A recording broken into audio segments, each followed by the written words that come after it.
Ryan Stanton here with ASEP Frontline, joined today by Dr. Jeff Avner, and we are actually featuring a few episodes on the Advanced Pediatric Emergency Medicine Conference. This is actually one that I have attended in the past in Orlando, going virtual this year, April 19th through the 21st. And I love talking with these physicians. Fantastic topics, always a lot of interest when we talk about pediatric topics, not only because of it probably is one of the strongest slates of speakers that I've ever seen in terms of being the level of knowledge and entertainment and presentation styles is just a fantastic slate of folks. And not to mention the fact that most emergency physicians still get, the pediatric emergency medicine may not be the most comfortable aspect of things in their life. And today, I've self-nominated him as one of the pillars of pediatric emergency medicine.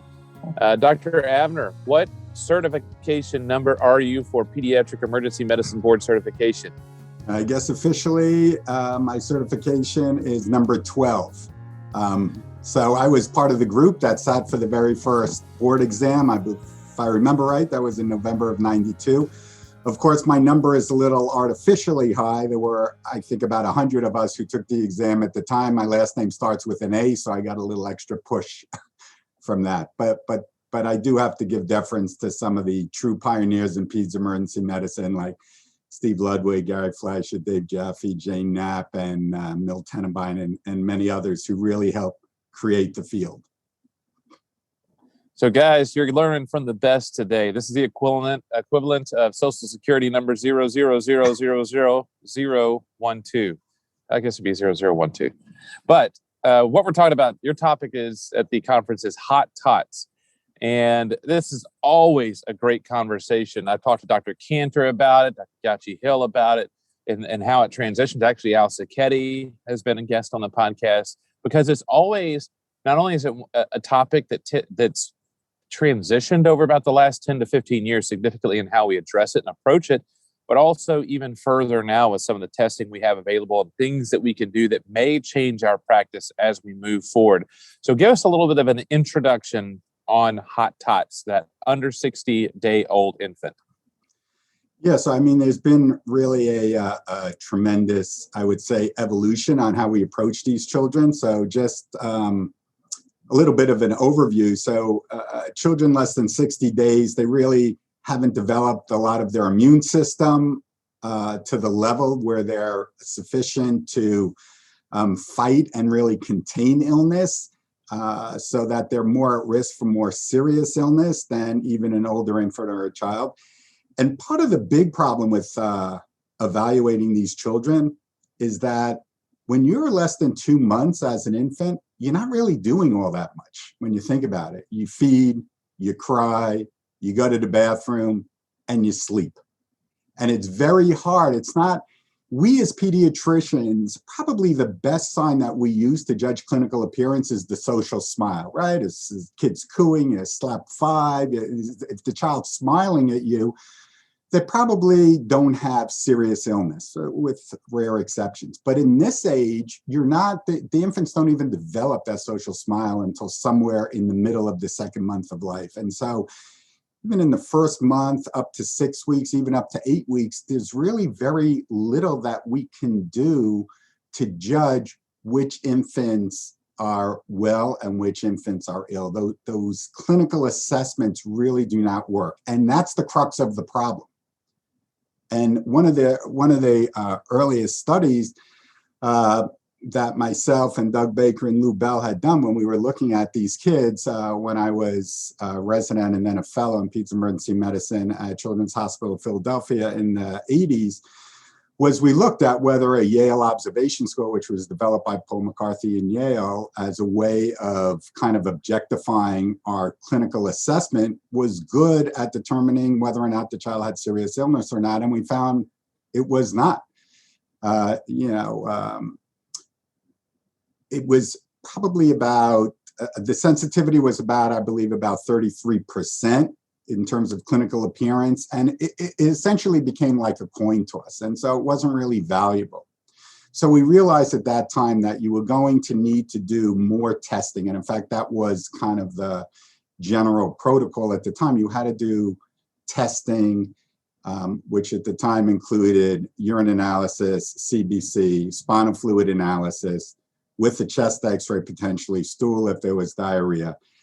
And then you would admit the child to the hospital and empirically treat them with antibiotics. And that was the kind of routine that myself and many of us who trained in the 80s and even the early 90s grew up with. There were a lot of these kids that were coming in, and it was just what we would call a fever and baby or a fib. And they would come in, they'd have fever. We'd do the workup, even if they looked well, and admit them to the hospital. And just a quick story about how I got started on this particular topic. So at CHOP, during the residency in the 80s, in the emergency department on the overnight shift, there was a PL1, a PL2, a PL3, and an attending. And the attending would go to sleep first, say like 10 o'clock or whatever, and would leave the ER. And then the PL3, the senior resident, would go to sleep, and you'd be left with just the junior resident and the intern. And it was kind of like a macho thing, when we can get the intern to sleep also as a two.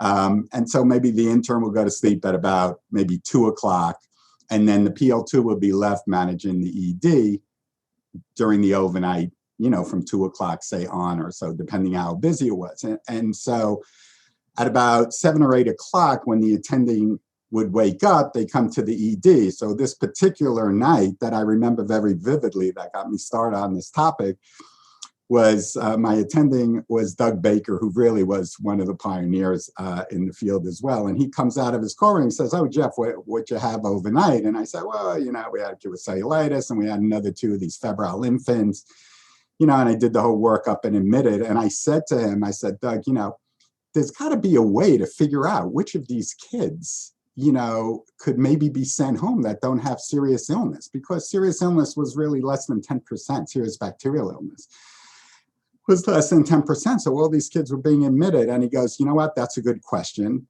And, he went to get some breakfast or something, and he comes back with a yellow pad. He always used to write stuff on a yellow pad. And he goes, "Jeff, I sketched out what I think might be a good protocol that we could use to examine this issue." And then we talked a little bit about it.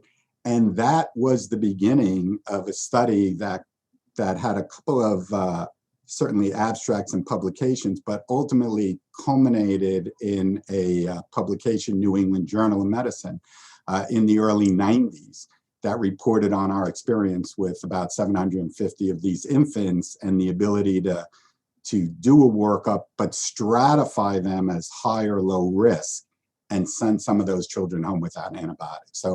So that's really how I got interested in it. And just for those students and residents who are listening, it just goes to show you that a very simple question at the end of a very long overnight shift can really start, I think, a pathway for your own academic interest. So it's an interesting story. Now, we weren't the only ones who were kind of looking at that. At the time, Julie Jaskowitz was looking at what ended up being the Rochester criteria, and Mark Baskin in Boston, along with Gary Fleischer and others, were developing the Boston criteria. And so in the early 90s, there were 3 major risk stratification criteria that were now being looked at and being used, and then would be adjusted to sort out which kids were at high and low risk. The Rochester criteria, the Boston criteria, and the criteria that we developed, the Philadelphia criteria. Interestingly, I love the stories and the backgrounds, because as I started in residency, we were still, anybody under, any kid under 90 days was getting the full court press. Right. And, all the cultures, culture from everything that you can culture, LPs, all of that type of thing, as you mentioned, admissions for sure, and now pulled back to about that 2-month mark. And then there's been a lot of that debate in that window between that 28 to 60 day mark on what we're going to do. But there's been some changes and things that are making it a little bit better for us to make those decisions, just risk stratify. As you mentioned, the risk of a serious bacterial infection is still low, but it is higher than the general population. And also, as you mentioned, This is a population that's incredibly difficult to evaluate, secondary to the fact that they don't do interaction things. They just are, as you mentioned, basically the human form of a sapling just starting to get its first leaves on it. And so at the most vulnerable time, and of course, very susceptible, unvaccinated. I just remember as a young parent counting down the days until we could get our kids, stuck for the first time. And of course, we assume like it's like 60 days, we get them their shots. We're like, oh, we're good. We can go out now and start running them through and having them lick railings at buffets and things like that.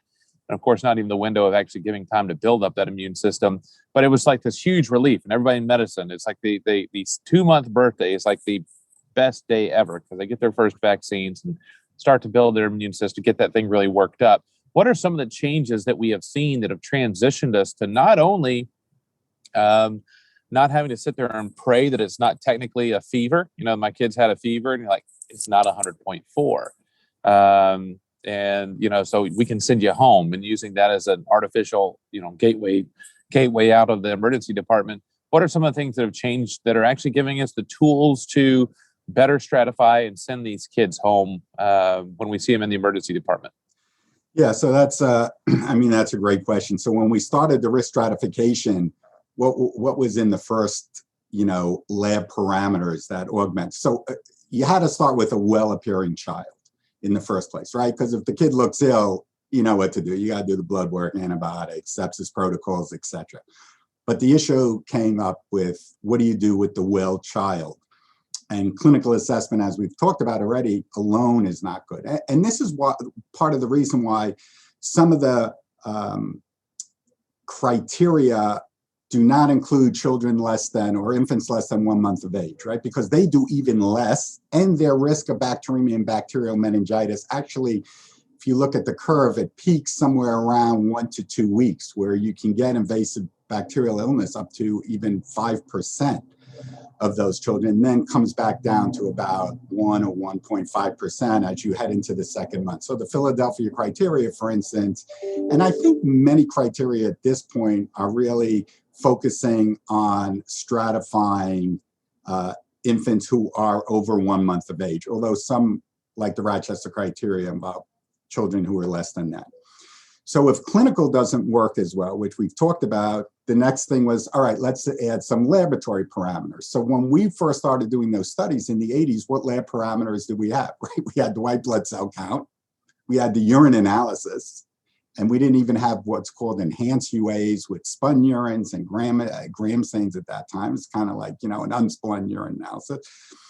And we had a spinal fluid, nothing magical about that. And we kept trying to kind of modify mostly the white blood cell count. What we're looking at, we added to the Philadelphia criteria, for instance, a band to neutrophil ratio. We found that that would help us pick up some of the outliers, right? So that's bands over the sum of bands and other segs, right? That kind of thing. Now that was a good parameter, but not every ER can get manual differentials at night. And by the way, some people in the lab who do the manual differentials either overcall bands. We used to say, be careful, the band man is on tonight, and that's going to throw off our band to neutrophil ratio on all those kids. And other people use total band count, absolute neutrophil count, et cetera, to try to modify that. And there were certainly limitations in using that. And I think as we get better laboratory evaluations that we can have. So the PCT, the CRP first was a little bit better as a discriminating tool, and then add to that the procalcitonin time, even better yet. So if you can get those results within, say, 60 minutes of drawing them in your emergency department, those could help modify your criteria. Many of the criteria that we use today are include either the CRP and or the PCT. With the future, if we just touch on this for 1 minute, we keep trying to use other biomarkers. And I think the future of medicine in some ways is going to really look at getting more and more specific use of biomarkers, and how can we incorporate those markers into our evaluation of children, being able to stratify them in terms of high and low risk. And if you take it out even further, potentially into the future, there's some work that's being done that was done now by Prashant Mahajan in Detroit, who's really done some incredible research along with Pecan in this, is that they're really doing microarrays, and they're looking at certain genes that are expressed specifically in infants who have serious bacterial illness, and other genes that are expressed in infants who have viral illnesses. For instance, you may see hotspots in interferon genes when there's viral illnesses, and certain inflammatory genes in serious bacterial illness. Now, obviously, you can't get that result back in 30 minutes in an emergency department. So right now, that doesn't help us. But again, the technology moves so quickly, and it's that kind of level. If we can individualize the child and the bacteria and the host and organism response, the host response that's triggered by the organism, and kind of delve down as to how we can monitor that ultimately will help us manage these kids, and in fact, many, many other kids who have fever, even in the older groups. So as this moves forward, when are we expecting that? Because as you mentioned, even now, back when you're talking about, you're getting the bandit up there overcounting your manuals. A lot of hospitals now still have some limitation in terms of some of those evaluations and things that they can do. And the key for us, of course, in pediatrics, there's always that opportunity to admit for observation, do those things that you need to do. But we're talking about community emergency medicine. Very few admitting pediatric centers. That requires a transfer, that it requires being a long way from home, the costs associated with transfer, a secondary evaluation, all those things that it incurs, and the fact that the hospital may not have full lab capabilities at night or on holidays, or even honestly during the day. They may be sending out a lot of their different things. In fact, my hospital started sending out a fair amount of its stuff to our sister hospital in the next town over, just to match some of that stuff. Now, of course, that's not stuff we really use in the emergency department, but at the same time, not everybody's got all of those tools and all of those things. When are we seeing this transition of ways to better quickly in that emergency medicine time frame in order to be, to increase that sensitivity and specificity for the diagnosis of the child, and also being good stewards of the resources that we have, and not sending kids an hour up the road just for a nothing burger. Yeah. So again, that's why when you discuss this topic and you look at different algorithms for how you're going to separate the child that you say to the parents, hey, continue watching at home, looks okay, versus the child that's going to get the full court press, admission, whatever. Different protocols have different strategies based on different criteria that may, as you say, may or may not be available in your setting. And so how you practice really has to do with these, what I call decision modifiers. So who is doing the evaluations? Do they feel comfortable evaluating children or not? How good are the parents?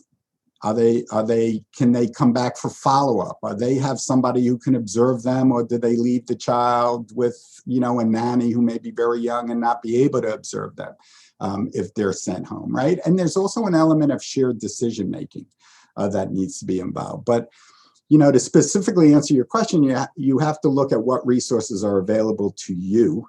And you're so right that the vast majority of children now are seen in general emergency medicine. We've made a stride in pediatric ERs, but they're pretty much concentrated in big urban areas. And there are a lot of children, 23% of our population are kids, and they are being seen in general emergency medicine departments. So this is obviously a big issue for the general emergency medicine folks because they see a lot of these patients. And it really, at the end of the day, the management of these children come down to how much risk you're willing to take when you manage patients, right? It's the classic dichotomy that I kind of when I'm speaking with the residents, I go, you're at the beginning now of your training.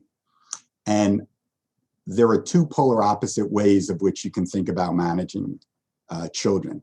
There are what I call the risk takers, test minimizers, right? Those are the ones who say, you know what, well, I'm not going to do the test. I feel comfortable, or the risk of this is so low, whatever. And they tend to say, for like these children, they would say their bias is to observe and send home.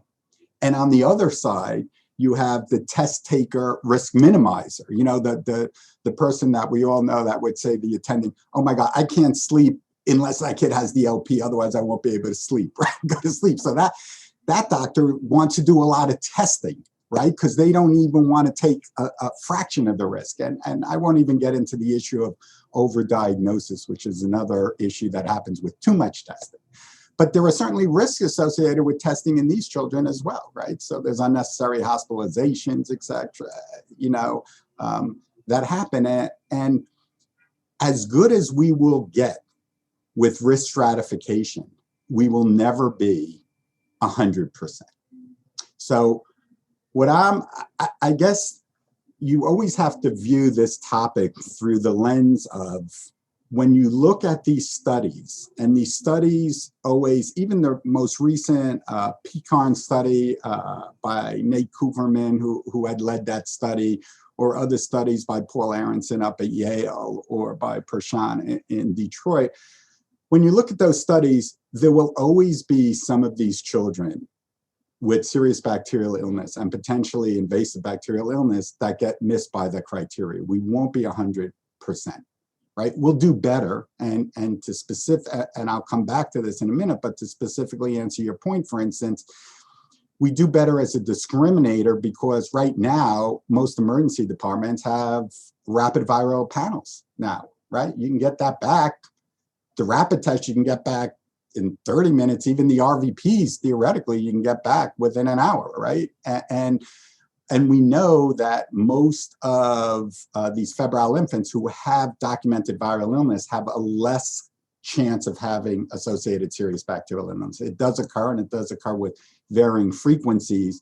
But we know if a child is test positive for RSV right now, as a 2-month-old who's positive for RSV and otherwise looks well, that kid probably does not need the whole workup. Needs a urine analysis maybe, and a urine culture, but probably does not need, if they look well, a CBC and spinal tap, so long as they can be observed. And we're moving that way with influenza. And actually, there was a study that's coming out by Payson in Pediatric Emergency Care, I don't even know if it's out now, that actually looked at this topic for febrile infants with COVID, and looked at, I think, 53 or so infants who were positive COVID, and found that they had a less risk of serious bacterial illness compared to matched controls that did not have COVID.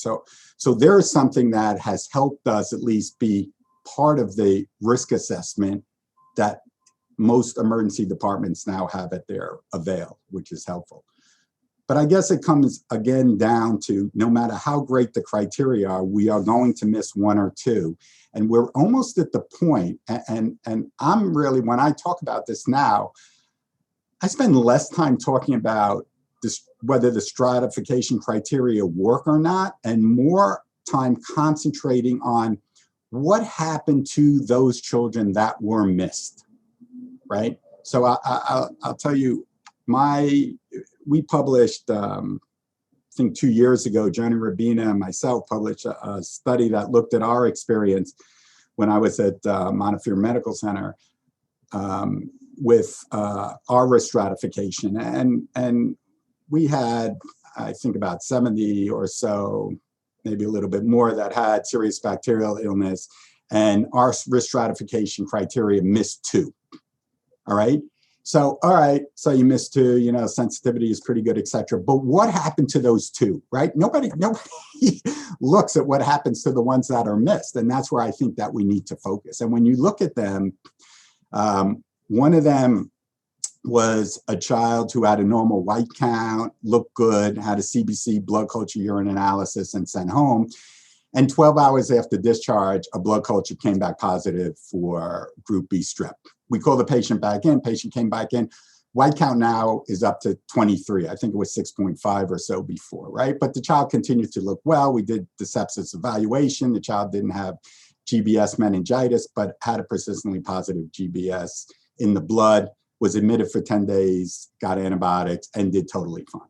All right, so there's somebody who had GBS bacteremia and did well. And the other child was also a child about 6 weeks of age who had a positive, who was positive for bacteremia. And then on return, when we called them back, was sent home. The white count was fine, was sent home. And when we called the child back, child continued to look well, redid the blood culture, and the blood culture was negative on return. So there's somebody who was bacteremic and had spontaneous resolution of the bacteremia. And even if you look at the PCARN data from that was recently published, again, the Koopman article, and you look at the patients that they missed, the 3 patients that they missed, 2 of them were UTIs, 1 was bacteremia, I believe. They all did well anyway. And when you look at other studies that have looked at that, the children generally did well. And the ones that were missed were the ones who had fever generally either right before they came to the ED or started to develop fever in the emergency department. And the inflammatory parameters probably didn't have enough time to start elevating yet. And that's why, like the first case of the kid with GBS bacteremia that I told you from our experience, you saw the white count go from 6 to 24. And that's because this child didn't yet have chance to mount that response. So one little caveat in the analysis, which also I don't think we pay enough attention to as clinicians in the ER, is be a little bit more careful if you're evaluating that child within an hour or 2 of the fever. Those are the kids that, I would kind of drag my feet a little bit and, wait a couple hours, make sure they look good, that kind of thing, because we're really not sure about the inflammatory response.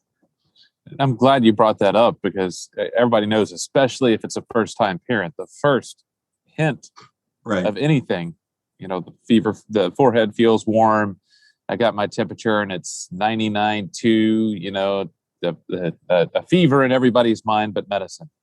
And, they're going to come into the emergency department right away. And I'm also I'm glad you also mentioned a couple of different things in there, but the first and foremost is the shared decision-making, considering who that you're dealing with, the parents. And of course, now in this modern world, we've got a lot of kids in different situations, grandparents, other guardianships.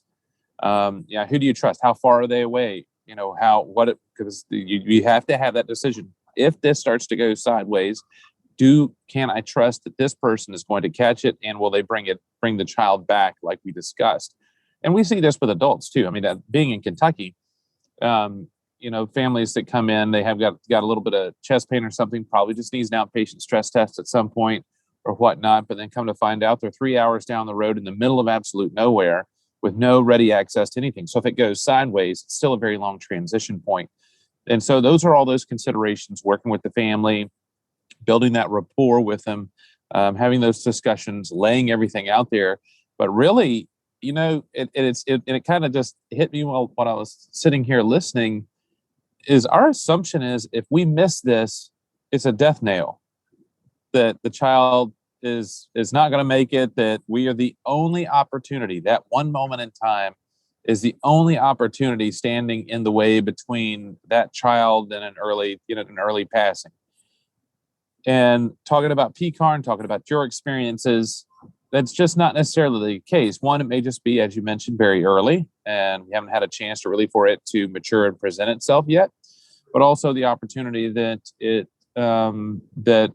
honestly, a lot of these things are still very treatable conditions, and even potentially maybe self-correcting conditions. With all of this, and you mentioned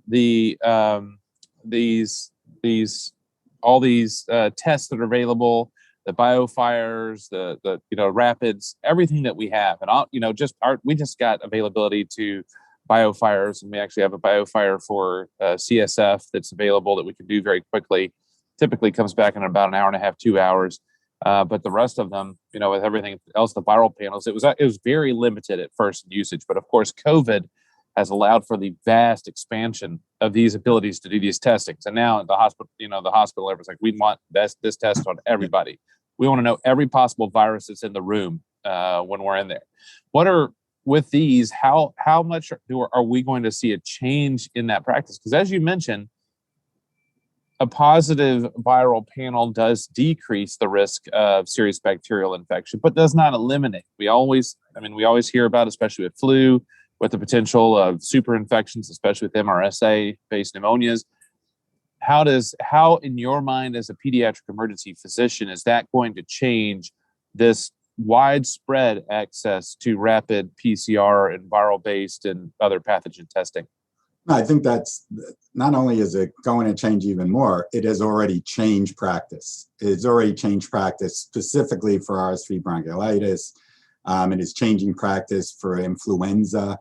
I don't know if we're yet there for other viruses like enterovirus, but it will change. It will just be another component in that stratification. And again, just to back up with your point, just so that we're clear, the patients that were sent home, we're not talking about sending these patients home without any testing, at least what I was saying. We're still trying to do things. We don't want to miss anybody, but like everything else in emergency medicine, right? And in medicine in general, it's a balance. It's a balance. So you're not taking every child who presents with fever at any age. We don't do spinal taps on them, but there's no way you're telling if they have meningitis or not unless we do an LP, right? Because we're pretty good at assessing them once they get bigger. And so it's all about risk assessment, and when we have the data, shared decision making. And I think that more and more of the rapid testing that is available will really help us. We thought that there was a time in the 90s where they were doing rapid PCRs on urines to see whether or not we can identify like pneumococcus, et cetera. But that really didn't work as well because there was some fossilized remains of old infections. So I think there are still a lot of caveats with some of these. But the RVP just adds another important component in developing our algorithm as to how much testing that we need to do and which children can be potentially managed differently. And just what's interesting, I just share a little thing about what's happening in our institution. I'm at my Mount East Children's Hospital here in Brooklyn. And we, like everybody else, started using now BioFires or GenFlexes, but the rapid RVP panels more than just the RSV and flu and COVID now that was added to that, but the whole array. And so we started doing that on all children with fever because we want to see what was happening to the viral infections during this COVID illness, during this COVID pandemic. And when you look at, for instance, RSV, right? So it's normally a full winter disease, right? December 2019 was one of the worst RSV seasons that we saw.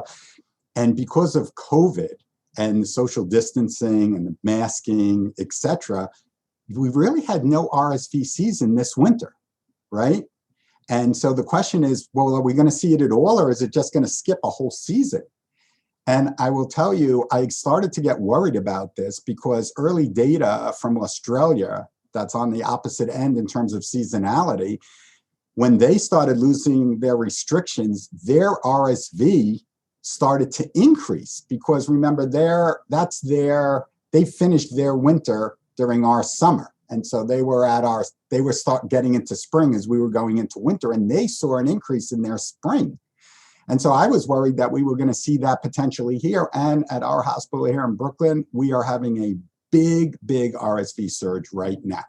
So we started with our first inpatient case in early March, and we're like escalating up. Our ICU is almost at 200% capacity in terms of little kids with RSV. So again, a lot of this, you just had mentioned the BioFire, et cetera. So a lot of this quick testing is helping us with decision modification.